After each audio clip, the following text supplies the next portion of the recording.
Dr. Mark Changizi here with your Science Moment. Today I'm going to talk about the trans social contagion that's been rising over the years. And I think the way that people think about it is wrong. It's not a mental illness in the sense of individual illness. It is a psychosocietal phenomenon. And the way that one has to understand a lot of these kinds of psychiatric disorders, they're not, again, individual disorders. They really depend upon the community, and they are a variety of collective hysteria. There are eating disorders that are like this, like anorexia, I hinted at in a recent Science Moment video. And the trans movement, which has undergone tremendous growth in some sense, it has all the signs of a social contagion. But why such severe body transformations? Well, severe body transformations to signal membership within one socio-political community is common, right? It's bread and butter human behavior. Humans always, very often, there's simpler kinds of virtue signals which can be temporary, things that you can put on and take off, but often what you do to really show membership is to do something that's permanent. A permanent change that is conspicuous and can't be undone.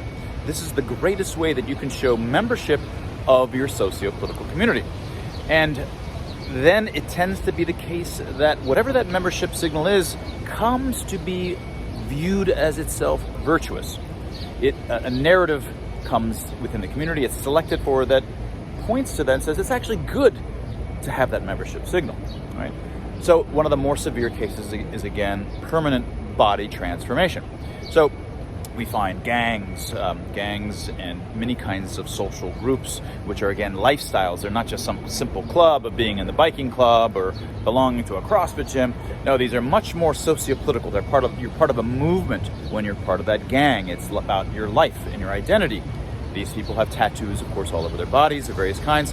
There's many kinds of things in life, religions as well, where you do permanent body transformations of various kinds to show membership in that.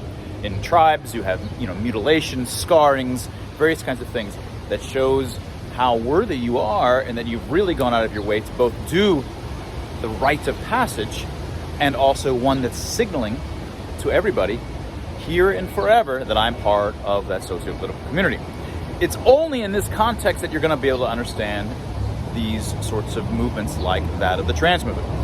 Folks that are transgendered are almost unanimously of one socio-political movement. These are not just transitions, they are salient, conspicuous transitions. Many are content with the fact that they aren't fully looking female. Many are happy to show that I was a man and now I'm a woman. They want that to be read off of them, right?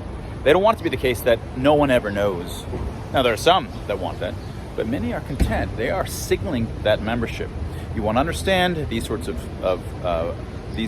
movements, these sorts of things that move through society that are utterly irrational. You can only understand their irrationality by understanding them as membership signals, which are inherently have to be irrational or arbitrary or something that somebody wouldn't normally do. I don't see enough people talking about the trans community in terms of these rites of passages within socio-political communities as membership signals which become themselves virtuous. And that was your Science Moment. If you're interested in the foundations of how social networks change over time and are susceptible to these sorts of things, take a look at freex.group and also check out Dr. Tim Barber and my book, Expressly Human.